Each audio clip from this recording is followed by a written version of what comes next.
Hello my dear friends of Standard 8. Welcome you all in today's online class. My dear friends, as you know all it very well that we have completed periodic test 1 syllabus. So dear friends, after successful completion of the chapters which have been included in the periodic test 1 syllabus, and now we can revise all those chapters properly which you have learned so far.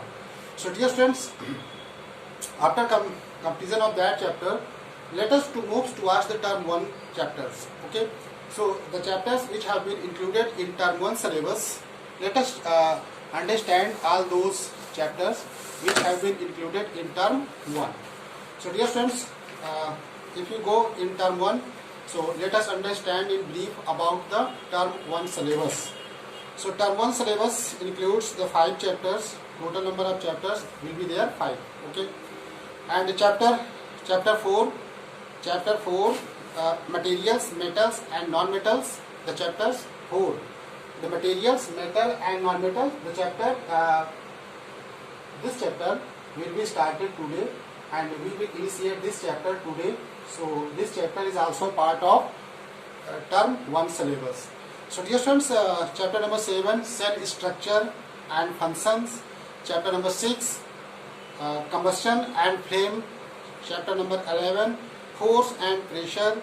And chapter number 15, some natural phenomena. Let us recall again all those chapters which will be included in the term 1 syllabus. So dear friends, first of all, we confirm about the syllabus, the number of the chapters that will be included in term 1. So be confirm about that. So confirmation is very important. Just like I am telling the name of the chapters in brief, which will be included in the term 1 syllabus. It means which will be part of term 1 syllabus. So chapter 4 is also will be included, and this chapter will be started today.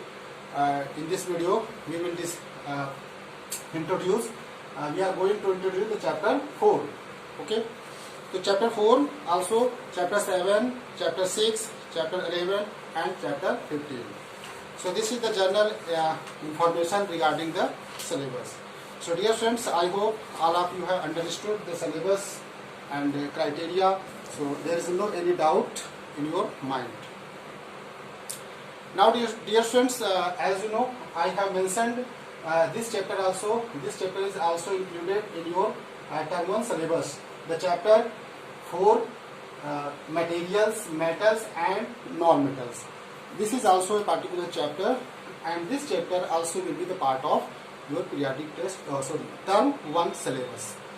So dear friends, as you know all it very well that this chapter of which section, as you learn the science at a glance.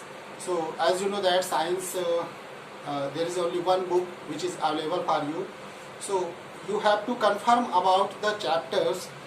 There are such subjects just like science. If you learn science at one glance, so there are other branches also of the science, just like physics, chemistry and biology. So the chapter which is in running progress, the chapter which we have started, which subsection, what is the sub-subject of that chapter. So the chapter 4, materials, metals and non-metals, this is the part of your chemistry. Okay, this is the part of chemistry. Clear? I hope all of you have understood the terms clearly. So dear friends, let us start the chapter 1, term 1 syllabus, chapter 4, materials, metal and non-metals. So dear friends, you use every kinds of materials in your daily routine, and you look at all those materials which are being used for the domestic purpose. So dear friends, just like utensils, domestic utensils and some equipments which are being used in agricultural practices for the agriculture purpose. So all these things are being used, which are can you imagine that from which type of materials all of them are made of? So there is the question, what are the material constituents from which they are made of? So this is the main question arises.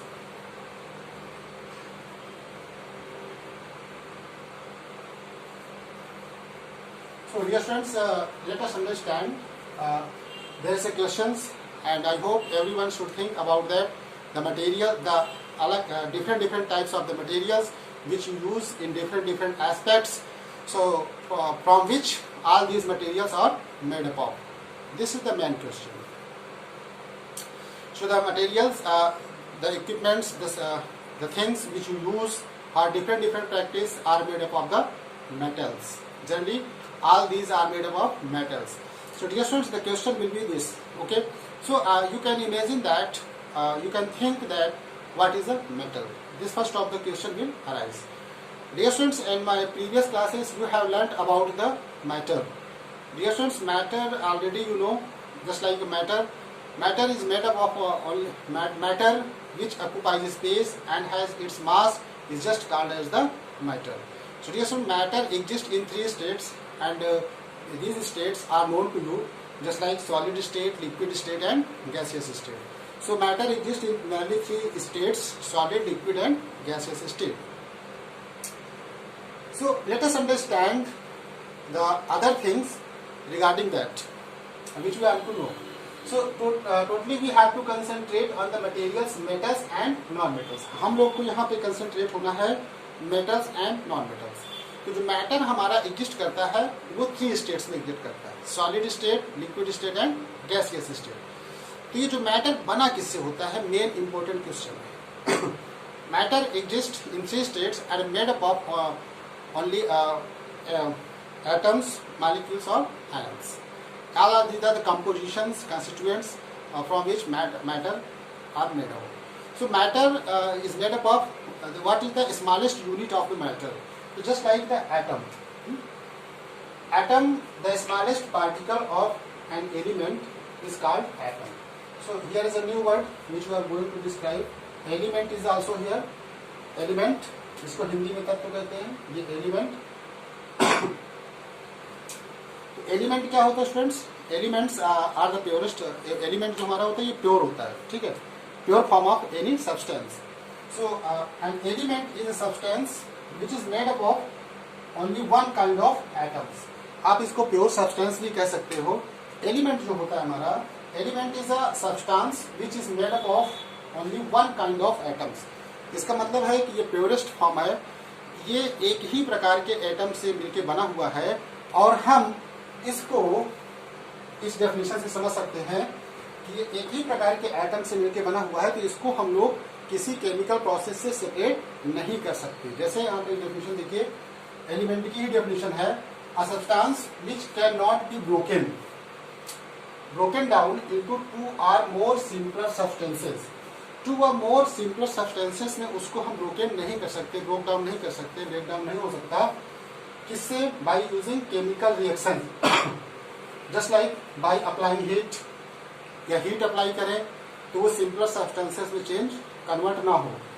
Light उस पर पास कराएं, electricity pass कराएं, उसे हम लोग element कहते हैं। जैसे गोल्ड है, ठीक है, तो गोल्ड हमारा एलिमेंट है। गोल्ड, इसका जो सिंबल है AU होता है, ठीक है। तो गोल्ड हमारा हमेशा गोल्ड ही रहेगा जो ज्वेलरी में यूज होता है, क्योंकि ये गोल्ड के ही एटम से मिलके बना हुआ है। एटम बहुत छोटे होते हैं students, they are the very microscopic, they can not be seen with the naked eyes.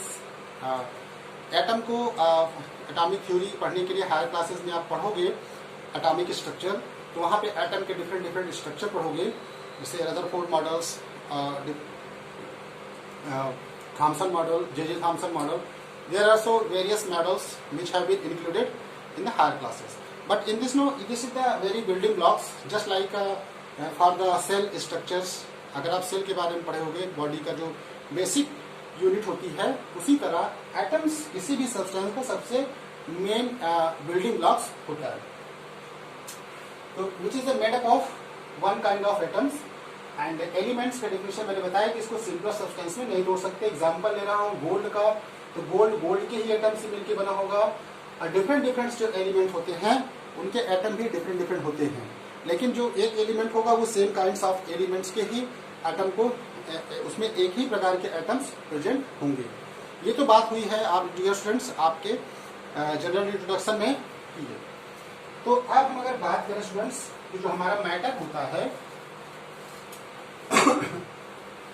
Matter को हम लोग क्लासीफाई करते हैं, थोड़ा समझ लेते हैं। जो पूरा हमारा ओवरऑल मैटर होता है, मैटर अभी आपको मैंने बता दिया, matter which has its own mass, which occupies space, is just referred as matter. 3 states में एग्जिस्ट करता है, ये आपको मालूम है, solid, liquid and gaseous state. अगर हम इसको क्लासीफाई करें, ये हमारा प्योर सब्सटेंस में और इम्प्योर में डिवाइड हो जाता है, ठीक है। अब प्योर सब्सटेंस में फिर फर्दर डिवाइड होता है स्टूडेंट्स एलिमेंट, इसका फिर फर्दर डिवीजन होता है एलिमेंट, और ये कंपाउंड, और इसका भी आगे डिवीजन होता है एलिमेंट में आपका आ जाता है मेटल, नॉन मेटल्स और मेटलॉइड्स। देखिए स्टूडेंट्स, ये हुआ। और कंपाउंड आपके दो में फिर डिवाइड हो जाते हैं, ऑर्गेनिक कंपाउंड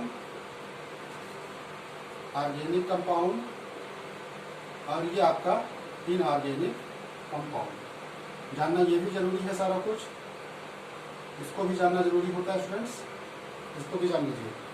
देखिए पूरा का पूरा मैटर हमने यहाँ पे क्लासीफाई कर दिया। मैटर हमारा जो क्लासीफाई हुआ है, ये प्योर सब्सटेंस में क्लासीफाई हुआ है। फिर इम्प्योर में इसको मिक्सचर भी कह सकते हैं, मिक्सचर है, लेकिन हमको मिक्सचर नहीं पढ़ना है इसमें सिलेबस में, हमको फोकस होना है प्योर सब्सटेंस में, ठीक है। प्योर सब्सटेंस में क्या होता है कि सेम टाइप्स ऑफ सब्सटेंस से ही मिलकर बने होते हैं। तो प्योर सब्सटेंस में हमारा आता है एलिमेंट आता है, कंपाउंड आता है। एलिमेंट को मैंने अभी आपको डिस्क्राइब किया कि एलिमेंट क्या होता है। कंपाउंड थोड़ा सा जान लीजिए। Compound is the chemical combination of the elements in a proper different proportion. It may be the by mass, proportion by mass. जैसे H2O है, ये कंपाउंड है आपका, ठीक है। This H2O is a compound because by mass it is found always in 1:8. Okay, so the chemical composition is definite. It means the elements are chemically combined in a definite proportion. That is the referred as the compound. ठीक है।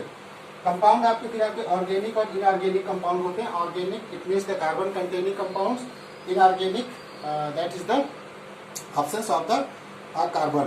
तो इसके basis पे हम लोग organic inorganic compounds की बात हम करेंगे हायर क्लासेस में। यहाँ पे हम लोग समझ लेते हैं। और फिर एलिमेंट्स को हमने 3 में डिवाइड किया स्टूडेंट्स, एलिमेंट को फिर 3 में डिवाइड किया, मेटल, नॉन मेटल्स और मेटलॉइड्स, जो कि ये हमारा सिलेबस है। तो हम लोग स्टूडेंट्स जाने कैसे किए, जो पूरा मैटर है इसको हम लोगों ने क्लासीफाई किया। ये प्योर और इम्प्योर में क्लासीफाई हुआ। जो प्योर सब्सटेंस है, प्योर का मतलब शुद्ध है, प्योर सब्सटेंस एलिमेंट और कंपाउंड में डिवाइड हुआ। तो ये एलिमेंट्स फर्दर डिवीजन हुआ, ये मेटल, नॉन मेटल्स और मेटलॉइड्स में बना। और ये 3 टॉपिक हमको डिटेल में यहीं पे पढ़नी है। यही आपको 3 टॉपिक मिले हैं, मेटल, नॉन मेटल और मेटलॉइड्स। ये 3 टॉपिक्स हमको अच्छे से बारीकी से इसको पढ़ना है। So let us start the contents. अब आपको ये समझ में आ गया होगा स्टूडेंट्स। चलिए बात करें थोड़ा सा। देखिए मैंने बताया कि डिफरेंट मटेरियल्स जो आप घर में यूज करते हो students, different types of the materials, things जो आपके घर में प्रेजेंट हैं, वो अलग अलग चीज़ों से मिलकर बनी होती हैं। तो जवाब जल्दी आता है, मेटल की चीज़ें आपके घर में ज़्यादा देखने को मिलती है। जैसे मैंने अभी आपको बताया था कि जैसे एक्स होती है कटिंग, लकड़ी काटने के लिए, जैसे हैमर है, ठीक है। जैसे ये आपका हैमर है, इसका जो ये लगा हुआ होता है, तो ये भी किससे बना होता है, मेटल से। तो मेटल कहाँ से आया था, मैंने आपको बताया था कि एलिमेंट्स का फर्दर डिवीजन है मेटल्स। तो मेटल्स एंड नॉन मेटल्स हम लोग को कंसंट्रेट होना है, हमारा चैप्टर ही यही है, मेटल्स एंड नॉन मेटल्स। तो मेटल्स डियर स्टूडेंट्स क्या होता है, तो on the basis of the properties all the elements can be divided into 2 main groups. जैसे मैंने अभी डिवाइड किया मेटल्स एंड नॉन मेटल्स। जैसे iron, copper,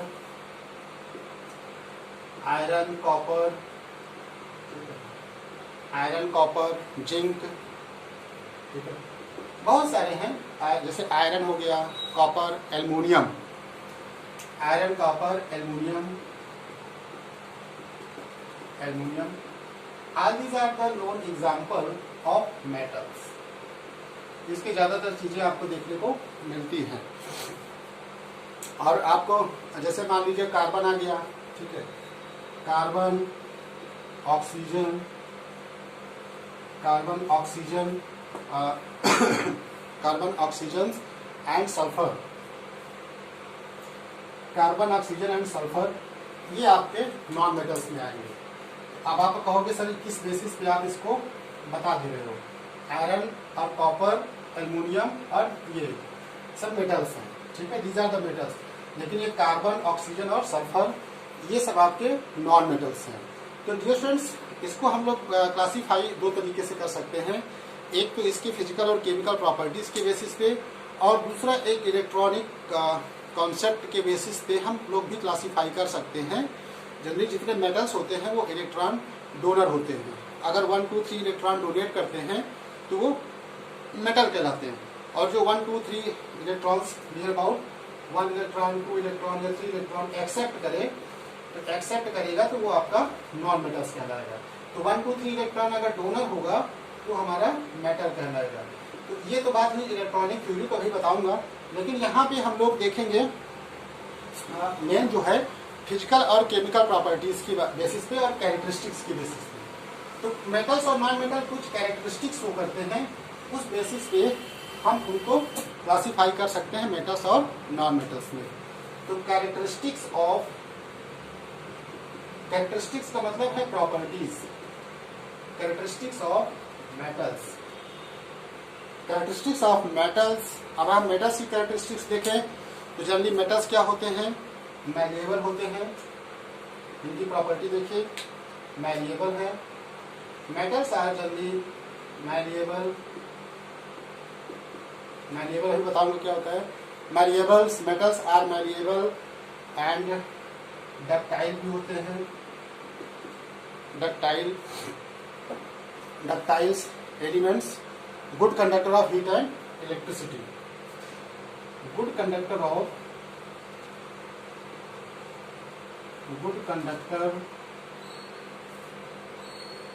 heat and electricity. देखिए metals good conductor of heat and electricity होते हैं।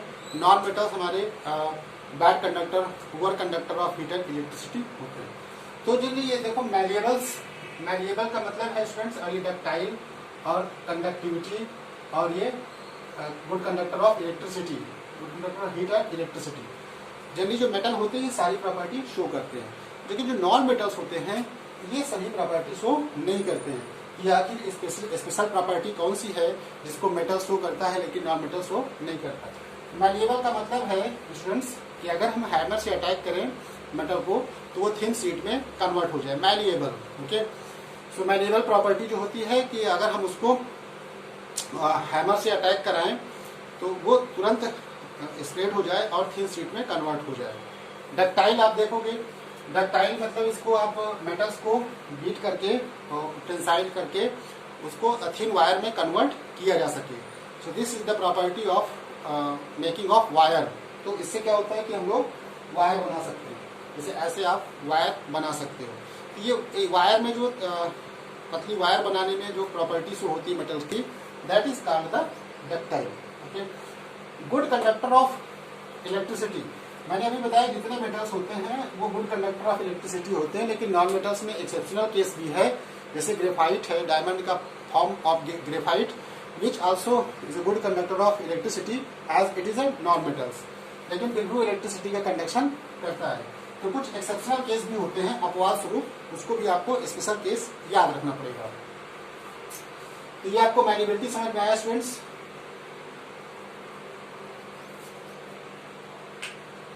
I hope ये malleability आपको समझ में आ गई होगी। मैलिएबिलिटी क्या है स्टूडेंट्स?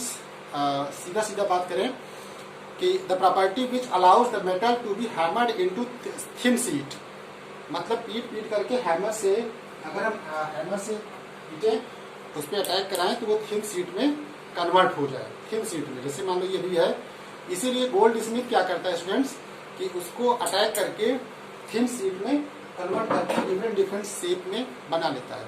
सबसे ज़्यादा जो हाईली मैलिएबल होते हैं, तो जो ज्वेलरी में यूज होने वाले जो सब्सटेंस एलिमेंट्स हैं, जैसे आपके यूज होते हैं मेटल्स, गोल्ड एंड सिल्वर, ये ज़्यादातर हाईली मैलिएबल होते हैं, इनको आसानी से बीट किया जा सकता है। ये क्यों होता है? Malleability that metals can be bent to form of different shapes, इसीलिए ये प्रॉपर्टी की वजह से मेटल्स को डिफरेंट फॉर्म में, डिफरेंट शेप्स में चेंज किया जा सकता है इस प्रॉपर्टी से। इस प्रॉपर्टी से मैलिबिलिटी प्रॉपर्टी। डक्टाइल प्रॉपर्टी से क्या होता है कि डक्टिलिटी स्टूडेंट्स, लेकिन जितने नॉन मेटल्स होते हैं जस्ट प्रॉपर्टी उल्टा, नॉन मेटल्स मैलिएबल नहीं होते, ये ब्रिटल होते हैं। इसका मतलब है कि ये जल्दी से ही टूट जाते हैं। जब इसको हम हैमर से अटैक करेंगे तो नॉन मेटल्स जो होते हैं स्टूडेंट्स ब्रिटल नेचर शो करते हैं। जैसे आइस पे आप अटैक करो तो वो क्रैक होकर के टूटती है। जैसे कोल पे हम लोग अटैक करते हैं तो कोल के डिफरेंट डिफरेंट पार्ट्स, टुकड़े टूट जाते हैं। तो इस तरह ब्रिटल कैरेक्टर होता है। Non metals are brittle. Non metals are brittle का मतलब है कि वो जल्दी से ही आसानी से टूट जाते हैं। डक्टिलिटी मैंने आपको बताया स्टूडेंट्स, डक्टिलिटी आपको प्रॉपर्टी मैंने अभी बताया कि डक्टिलिटी में क्या है कि थिन वायर में कन्वर्ट किया जा सकता है। कंडक्टिविटी मैंने बताया कि जितने मेटल्स होते हैं good conductor of heat and electricity होते हैं, यानी जितने मेटल्स होते हैं good conductor of heat and electricity show करते हैं। लेकिन नॉन मेटल्स में मैंने बताया एक्सेप्शनल केस छोड़ करके, ग्रेफाइट को छोड़ करके जनरली सभी क्या होते हैं कि poor conductor of heat and electricity होते हैं, इंसुलेटर का काम करते हैं, इलेक्ट्रिसिटी फ्लो नहीं करते हैं। अब कंडक्टिविटी की बात करें तो जनरली जितने मेटल्स होते हैं, अगर ये स्टूडेंट्स यहाँ पे हम सर्कुलर अरेंजमेंट देखें तो आप देखोगे ये एल्युमिनियम फॉइल है। Okay, this is the aluminium foil. Aluminium foil can be cut easily because इसको आप आसानी से काट सकते हो। लेकिन कुछ और मेटल्स हैं जिस बहुत हार्ड होते हैं, इनको हम आसानी से कट नहीं कर सकते। तो यहाँ पे एक सर्किटल अरेंजमेंट है स्टूडेंट्स। अगर हम यहाँ ये मेटल की है, गुड कंडक्टर ऑफ इलेक्ट्रिसिटी है, गुड कंडक्टर ऑफ इलेक्ट्रिसिटी, तो इसमें अगर हम दोनों वायर को एक इसके एंड से कनेक्ट कर दें और एक ऐसे यहाँ टच करें तो बल्ब जलना चाहिए स्टूडेंट्स। देखो बल्ब ग्लो कर रहा है, बल्ब इज ग्लोइंग, देख लीजिए bulb is glowing. So this indication that this is the aluminum foil and it allows to pass the current through it. It means this is the good conductor of electricity. तो इससे आपने देखा कि जो metals activity आप ऐसे कर सकते हो और ऐसे चेक कर सकते हो कि कौन सा गुड कंडक्टर ऑफ इलेक्ट्रिसिटी है, कौन सा नहीं है। एक प्रॉपर्टी और होती है स्टूडेंट्स, इसमें एक प्रॉपर्टी और होती है, जनरली मेटल्स जो होते हैं वो लस्टरस होते हैं। Lustrous property, lustre property. Generally जितने मेटल्स होते हैं वो शाइनिंग करते हैं, जिससे आपने देखा कि ज्वेलरी में different different kinds of the जो मेटल्स यूज होते हैं, एलिमेंट्स, वहाँ पे जैसे आपने देखा कि गोल्ड, सिल्वर, ठीक है, और प्लेटिनम, तो बहुत सारे ऐसे मटेरियल्स हैं जो केवल स्पेशली ऑर्नामेंट्स फॉर्म करने में यूज होते हैं, वो आपके लस्टरस होते हैं, lustre property, they are the dull. लेकिन नॉन मेटल्स क्या होते हैं? नॉन मेटल्स डल होते हैं, उनमें शाइनिंग नहीं होती है। तो metals are lustrous shining, this means the metals have a shiny appearance. Lustrous का मतलब है शाइनी अपीयरेंस। ये क्यों होता है स्टूडेंट्स? क्योंकि मेटल्स में इलेक्ट्रॉन होते हैं, इलेक्ट्रॉन वो सरफेस पे रहते हैं। जब उस पर लाइट पड़ती है, जब लाइट पड़ेगी तो इलेक्ट्रॉन सरफेस अंदर वाले सरफेस पे आएंगे और यहाँ से ह्यूज अमाउंट ऑफ इलेक्ट्रॉन्स का इमिशन होगा। इलेक्ट्रॉन क्या है? Electrons are the sub atomic particles, fundamental particles, sub atomic particles constituents of the atom. जैसे इलेक्ट्रॉन्स, मास ऑफ इलेक्ट्रॉन जो होता है 9.10 10⁻31 kg। इसका चार्ज जो होता है QE, that is the -1.6 10⁻19 coulomb. तो देखो ये इलेक्ट्रॉन क्या होता है, जैसे मान लीजिए मेटल है, जब लाइट इस पर पड़ेगी तो आपको पता है कि लाइट हीट क्रिएट करती है, उसमें हीट होता है। तो जब लाइट अंदर आएगी तो इलेक्ट्रॉन्स जो अंदर वाले होंगे वो भी एनर्जी ला करके ऊपर चले जाएंगे। तो मान लो इलेक्ट्रॉन्स अंदर वाले सरफेस से बाहर आ गए, ठीक है, तो फिर भी हीट कंटिन्यूअस पड़ रही है, लाइट इस पर पड़ रही है, तो huge amount of emission of electron will take place, due to that glowing create glittering creates and this glitters appears just like shiny. तो shiny appears हमको देखने को मिलता है. इससे हम कह सकते हैं कि जो मेटल्स होते हैं वो लस्ट्रस होते हैं और नॉन मेटल्स में ऐसी कंडीशन नहीं फॉलो होती है. तो जनरली नॉन मेटल्स क्या होते हैं, वो आपके डल होते हैं. Iodine is non metals having lustre. लेकिन एक्सेप्शनल केस क्या है कि नॉन मेटल में भी एक ऐसा है आयोडीन. आयोडीन नॉन मेटल है लेकिन ये लस्टरस प्रॉपर्टी शो करता है. जैसे मैंने बताया कि नॉन मेटल सभी पुअर कंडक्टर इंसुलेटर होते हैं, लेकिन उसमें आपने देखा कि ग्रेफाइट जो होता है वो गुड कंडक्टर ऑफ इलेक्ट्रिसिटी होता है. इसीलिए वो इलेक्ट्रोड्स बनाने में यूज होता है. जनरली जब इलेक्ट्रोलिसिस होती है प्रोसेस, तो वो जनरली जो सेल होता है ना, ड्राई सेल्स, उसमें बीच में आपने देखा जो भरा होता है, बीच में जो फिल होता है वो एक रॉड टाइप का होता है ब्लैक का. That is made up of the graphite. जैसे सेल का ये टर्मिनल है, तो जो बीच में जो लगा होता है स्टूडेंट्स मिडिल पे, this is the called the graphite. तो ग्रेफाइट का बना होता है, इलेक्ट्रोड्स बनाने में काम आता है.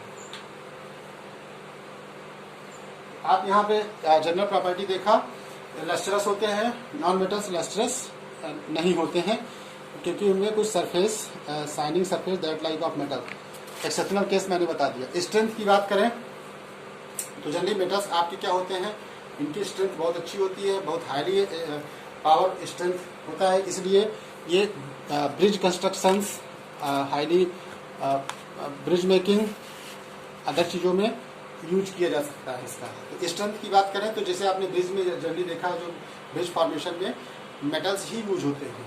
जनरली मेटल हार्ड होते हैं, लेकिन कुछ मेटल्स आपके सॉफ्ट भी होते हैं. जैसे आप देखिए सोडियम्स, पोटेशियम, मैग्नीशियम, ये बहुत आसानी से ड्राई नाइफ से इसको कट किया जा सकता है, जस्ट लाइक केक, वैक्स, इस छोटे छोटे.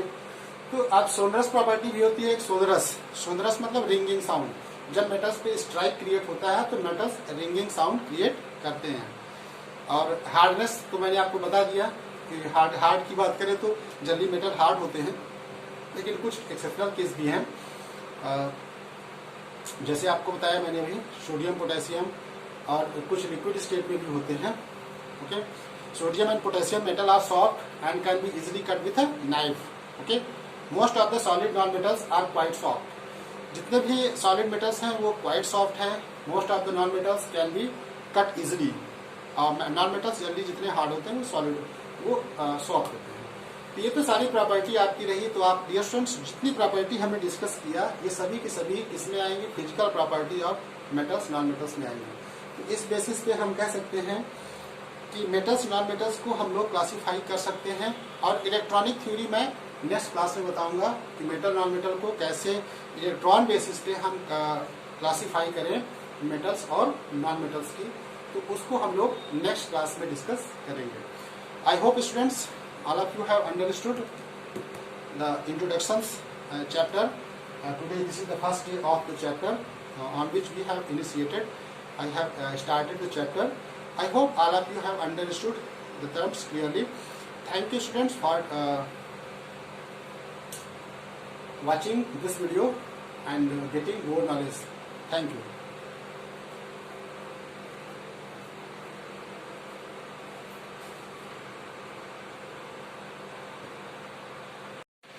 Dear students, take a screenshot of the entire blackboard so that you can get the proper homework written over here.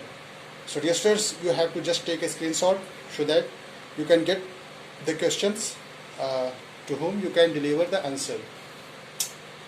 I hope all of you have taken the screenshot. Thank you students.